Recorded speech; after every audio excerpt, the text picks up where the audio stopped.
Hola, buen día. Vamos a arrancar con un tema nuevo que decidí llamar eh, manejo de los recursos y sus problemáticas.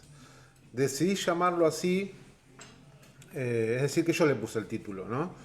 Siempre le pongo el título yo, muchas veces coincide con el texto utilizado, con el material utilizado, pero bueno, hay veces que no coinciden con los textos utilizados, este es el caso, ¿no? Es por eso que lo rotulé yo, ¿no? Vuelvo a repetir, el manejo de los recursos y sus problemáticas. Ya que estamos, vamos a arrancar con esto de los conceptos. En este caso no hay tantas complicaciones, pero hay conceptos que son complejos, ¿eh? Y que hay que desarmarlos. La filosofía plantea que los conceptos hay que detenerse a observarlos, a, este, a analizarlos y muchas veces a desarmarlos. Miren, la semana que viene se recuerda el día en que Colón llegó a estas tierras, ¿no? Digo al continente americano. Muy bien. Y en un momento de la historia fue el Día de la Raza y ahora se lo cambió a el Día de la Diversidad Cultural.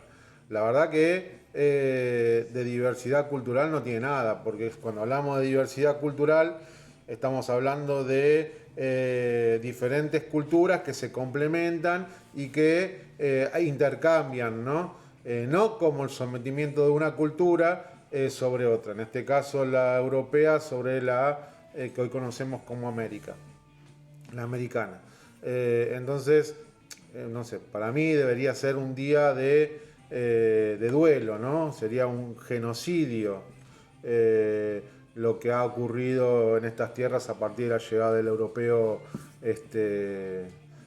bueno, a América, ¿no? Es por eso que es importante que las generaciones que vienen, ustedes, tienen que desarmar esos conceptos. Los filósofos sostienen que hay que ir por las márgenes. Es decir, que al concepto hay que mirarlo desde afuera y hay que desarmarlo y volver a armarlo. Es una tarea que tienen ustedes, las nuevas generaciones. Y lamentablemente el poder siempre va instalando en las sociedades conceptos que son totalmente injustos y que después quedan en el inconsciente colectivo. Entonces el ejercicio que hay que hacer es desarmar esos conceptos. Constantemente hay que desarmar esos conceptos. Miren, el más emblemático es el concepto de blanco y negro, ¿no? Lo blanco es bueno y lo negro es malo, ¿no? Y hay muchísimos conceptos.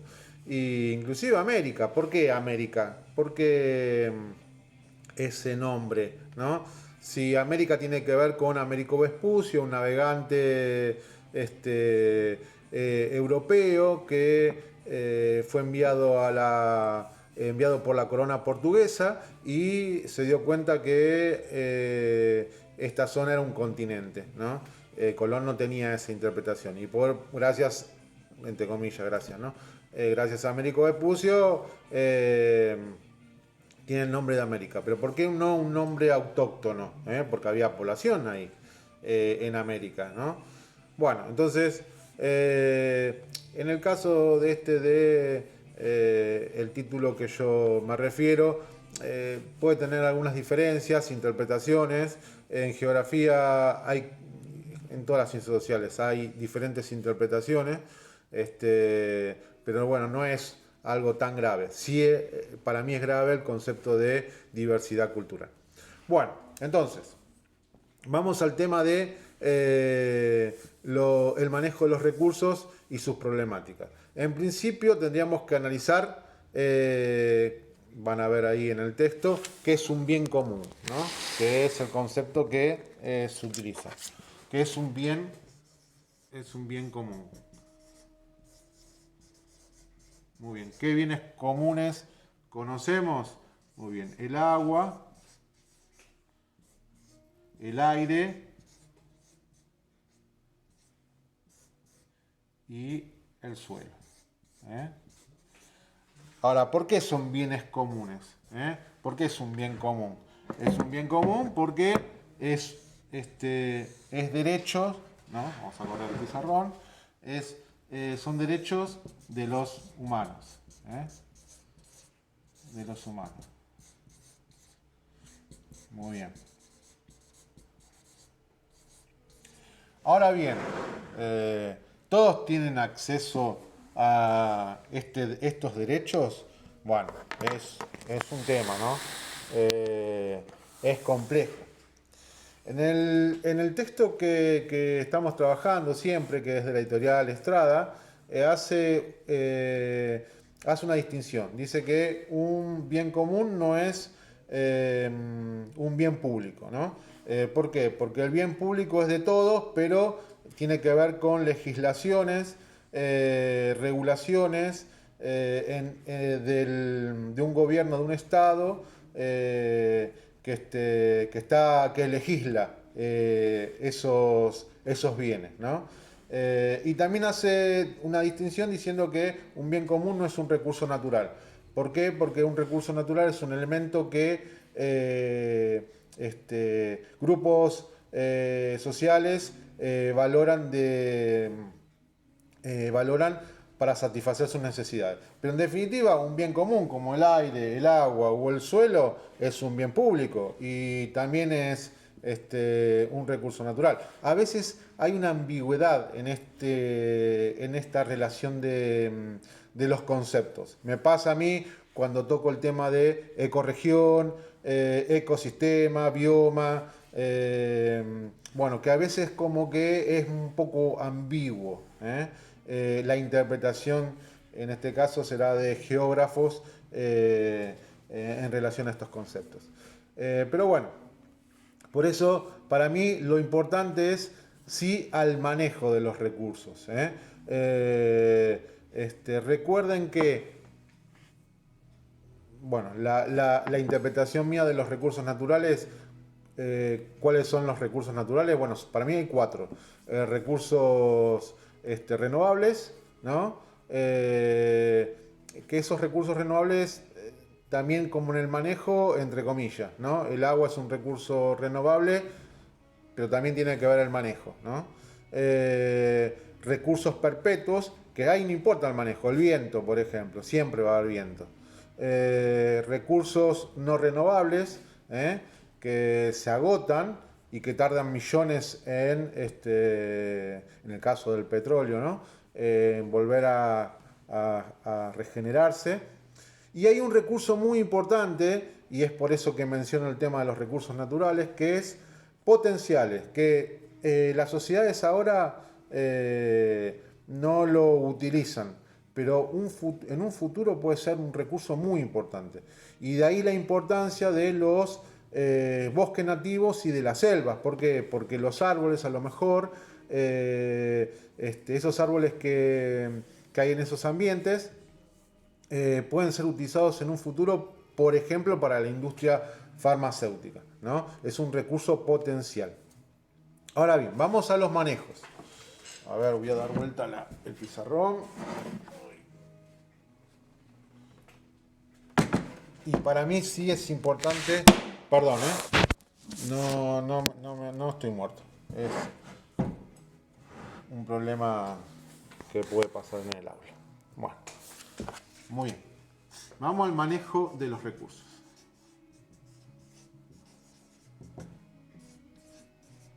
Recursos.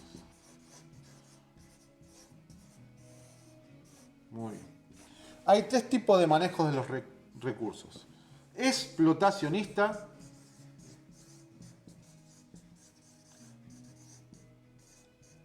o extractivista.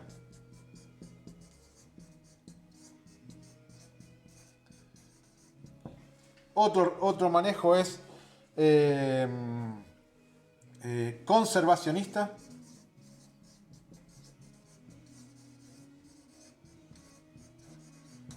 Y hay otro manejo que es sustentable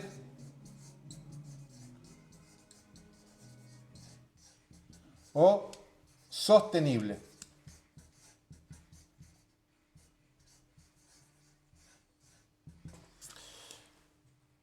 Entonces, esos son los tres tipos de manejos. Explotacionista o extractivista, conservacionista, miren, ahí me salté la R, conservacionista, sustentable o sostenible. Los tres tipos de manejo. Vamos al primero, al explotacionista o extractivista. Ese tipo de manejo es muy utilizado por las corporaciones, por los grupos económicos muy importantes, ¿no? Que valoran más la ganancia y en menor tiempo que el ciclo natural del recurso. Ese tipo de manejo es el que genera las problemáticas ambientales más importantes.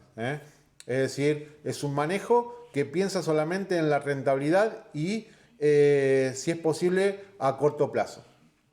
El conservacionista es un manejo en el cual no hay que utilizar el recurso. Generalmente los ecologistas hablan de ese manejo, ¿no? Y se trata de preservar los recursos ante la amenaza de perder. No sé, un bosque nativo que está en... prácticamente hay una flora y fauna que es muy probable que se pierda, ¿no?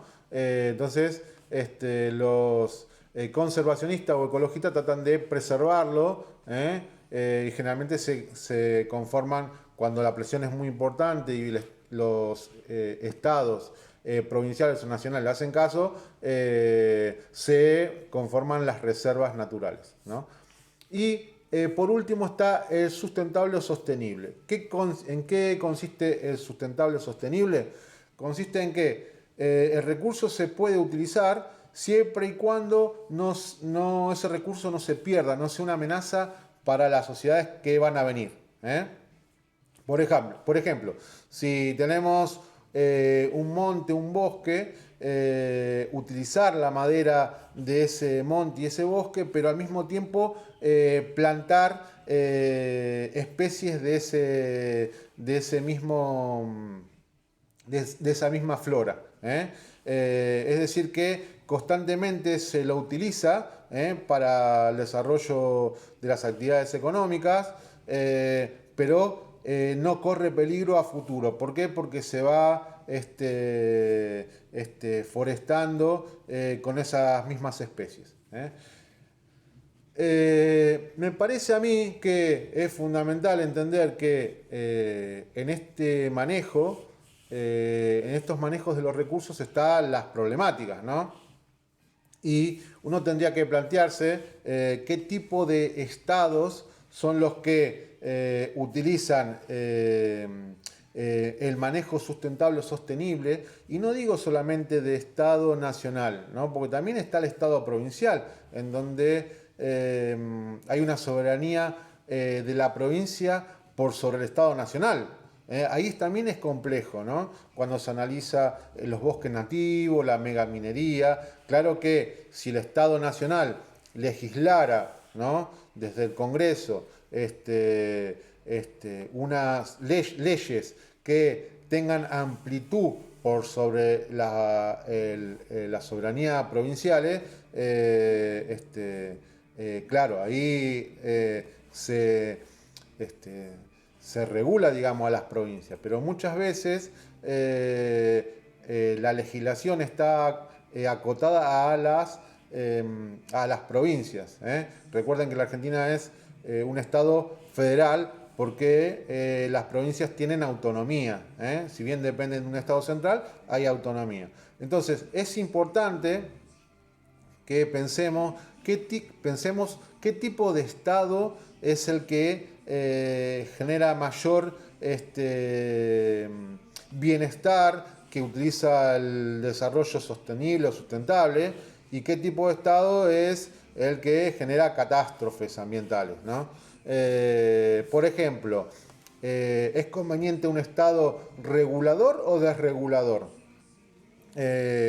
Y ahí hablando en los tiempos que corren, hablan de las libertades, ¿no? Un Estado que regula es un Estado que oprime, y un Estado que desregula es un Estado libre. Y ojo con el tema de la libertad, porque en la televisión ahora hay muchos que pregonizan esto de la libertad, pero la libertad, evidentemente, a veces también es un concepto complicado, porque si le damos libertad a las empresas, las corporaciones, ¿no? Que utilicen el suelo de acuerdo a sus intereses y en la libertad del mercado, ¿qué va a pasar con las comunidades que se ven afectadas por ese manejo de los recursos?